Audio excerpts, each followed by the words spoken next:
Welcome to Thrones and Scones. We're ending out the week here with your weekday morning podcast where we talk Game of Thrones over some delicious breakfast. Tony, Hans, Jeremy in with you for this Friday, hitting Season 1, Episode 5, and, deep breath, blueberry, raspberry, and gooseberry scones. Not 3 different scones, one because Jeremy is extra. Cool. I don't know what I was eating my scone there, and I was like, I can't talk. It just needed a little, I'm cool in ways that you can't describe, and so are gooseberries, because this is delicious.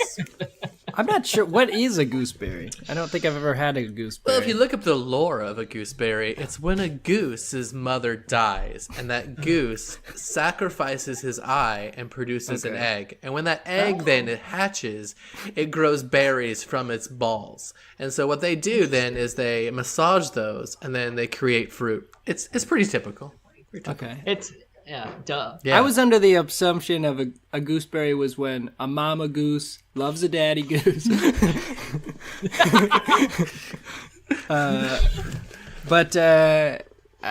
only other I think when you first said it, my mind was on Dingleberry. Wait, that's what I was talking about. Oh my bad.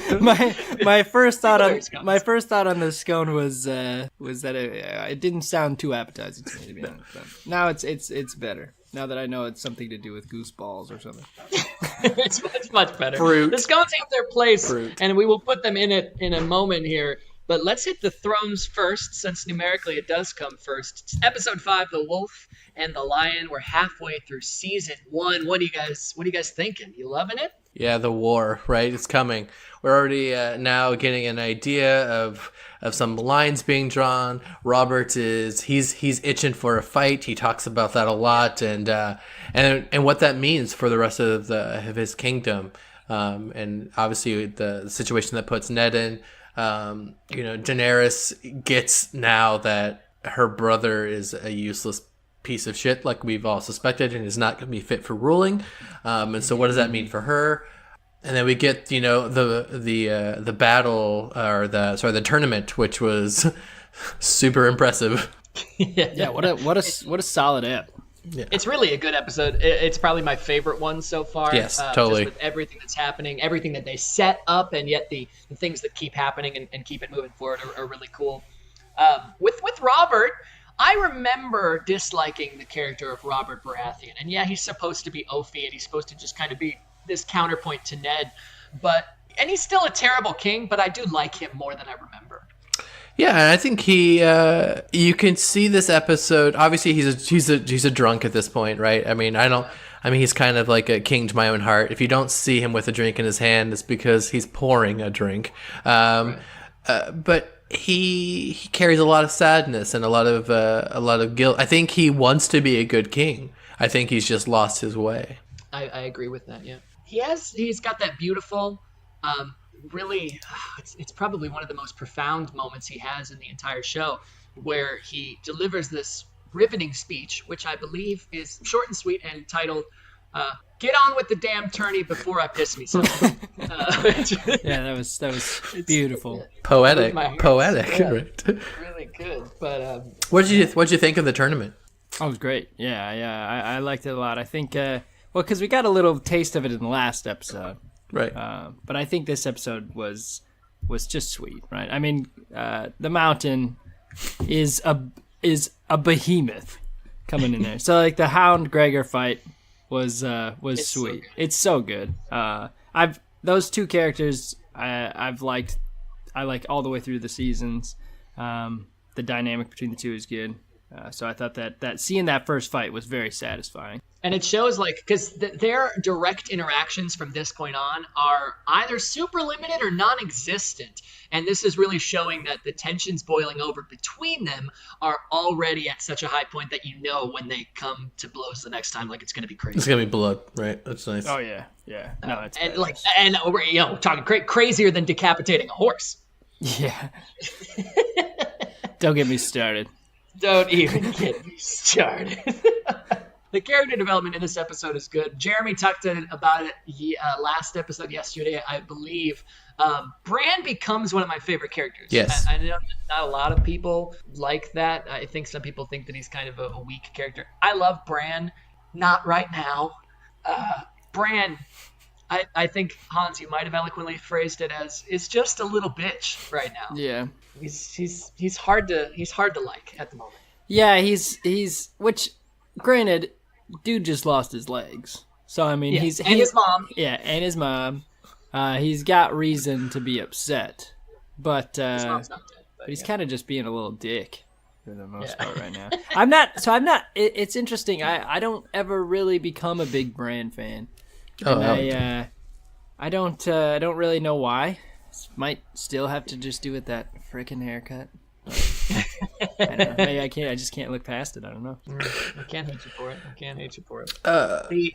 I think one of the other parts in this episode that is a new thing that's introduced is this Game of Thrones that we're finally starting to see, particularly between Varys and Littlefinger. Yes, that's what a good moment. And it's one of those things where it's maybe this scene 2-3 minutes where they're talking in the throne room and trading these blows verbally, that all these like slight passive aggressive things, and it kind of feels like it should be boring, but it's It's good. Yeah. It's good. It's witty, and I mean, I think they hold their own. I think they both. I think they respect each other as well. Like they get where their role is right now, and I think that. On the council, and I love it during the council when Robert is saying, "Hey, give me advice," and they're both like, "Oh yeah, let's kill her." And then he's like, "Well, when you're with an ugly lady, you cut her throat. You just get out." And I'm like, "Oh, it's an interesting way of putting. So all ugly women, we just cut their throats." But yeah, If you're Littlefinger. If you're Littlefinger, yeah, and someone who runs a whorehouse, that seems to be an aggressive stance for me. But Well, I think Varys did establish earlier in the episode that he might have a need for corpses for certain clientele, so maybe that's maybe. That's great.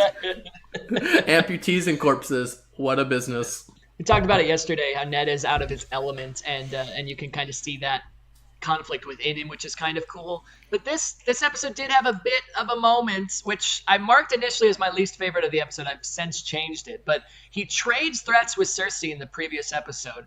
But then it seems so backwards because he's going toe-to-toe with the queen, with this, flower of the richest house in the land, miles and miles away from his own home, just so that he can stay there and protect Robert and keep to his duty. But the second that Robert stands up to him about killing Daenerys Targaryen, he's gone immediately. I quit. I quit. Yeah. I quit. I bounce. Let's go. I'm taking my ball. And it's that moral high He's ground taking thing, his but- Pokemon trading cards. That's what he's doing, right? He's like, we were supposed to have an agreement. I wanted Raikou. You wanted, I can't take my other Pokemon because I don't have any fucking idea what those are. But yes, so and just showing. and what did he? Yeah, totally. And I think, and what's sad for me is that like Robert just kind of like lets it happen. He's just like, well, fuck you then. Like, get out. Yeah. You're done. You're useless to me. Get out before And I'm I piss like, myself. he's like your best friend essentially, and you're like, cool, we're gonna disagree one time, and it's like, oh, you're done. You're out.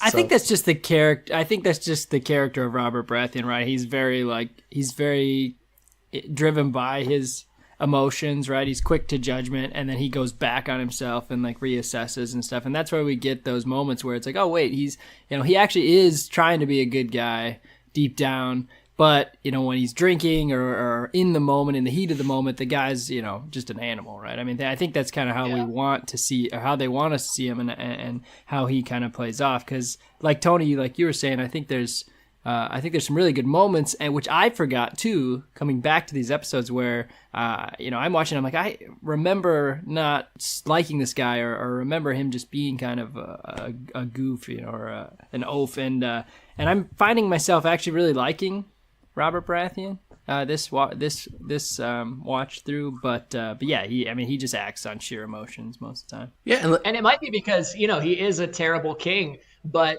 now with all the retrospect we have, he's not wrong about a lot of the stuff that he's like purporting and spouting. Yeah, no kidding.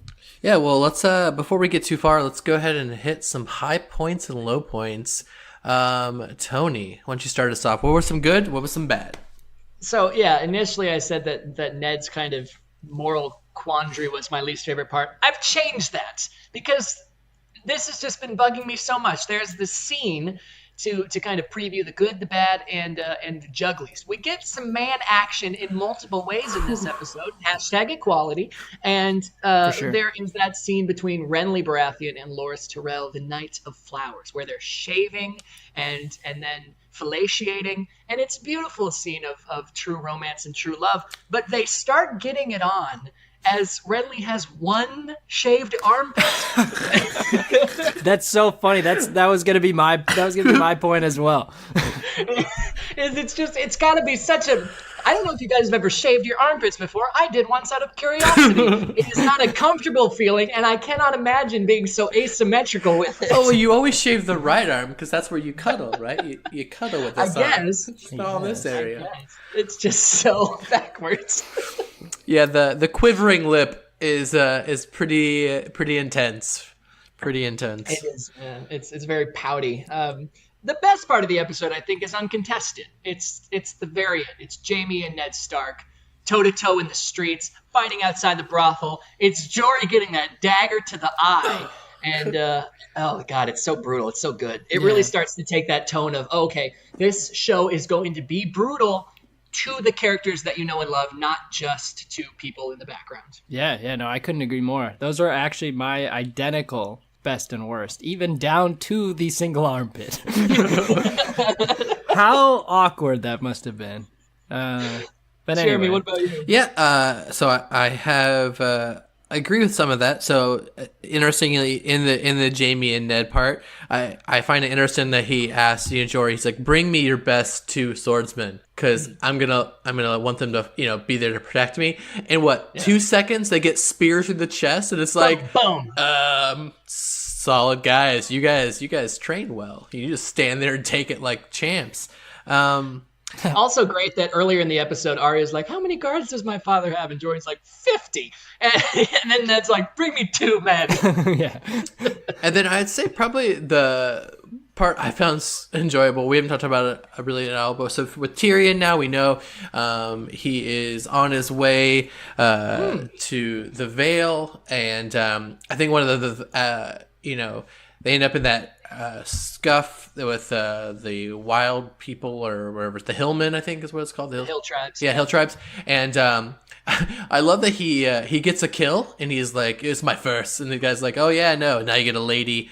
But the best statement is, I can't think of the guy's name, but when they're talking about the Vale and they're like, "Oh, I hear she's impregnable," and he says, "Give me 10 good men and climbing spikes, and I'll impregnate her." And I was like, that dude gets me. Yeah, that's awesome. Climbing spikes. Bronn right there. Yeah.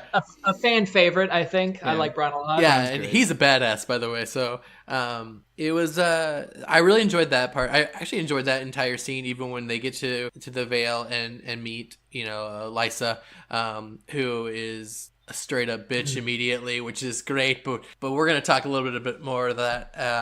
And then one of the things, probably the worst thing for me, was Jaime's that fight, which you think is the best. I found it kind of like lackluster. It's like you want to fight him, you want to capture him, and then he gets a spike in the back of his, like, Ned gets injured, and you're just like, "Oh cool, I want my brother back, peace out, give me my horse." And I'm like, dude, like, you have him, he's yours, and you just ride away. Like, it just seems odd to me. I didn't like how that scene played out.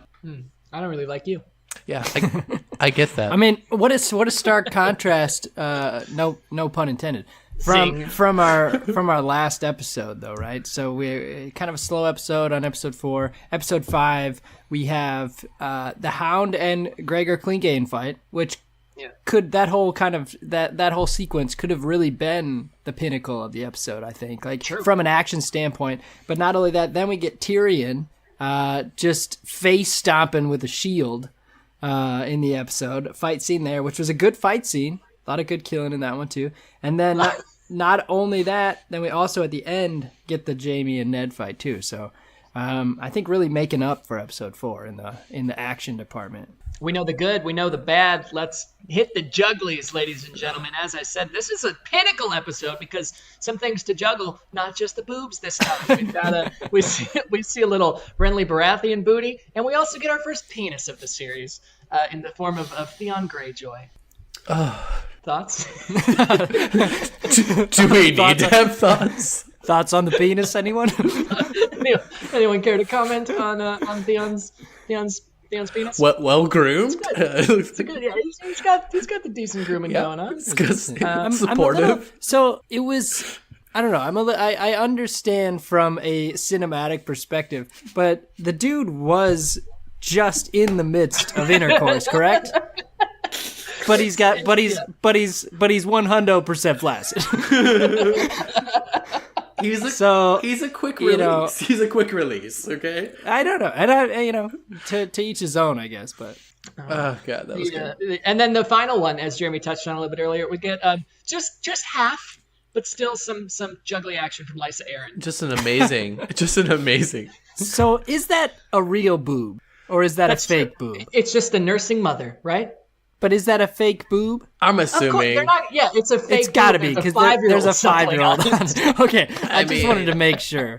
If it was talking real breastfeeding, it would have been like flattened, and the nipple would have been inverted by now, and like I mean, if you're breastfeeding for 5 years straight, it's going to do some stuff to you. That has been rough. Yeah. It's like and then I think the look that the boy has on his face when he comes off it and the milk is coming down.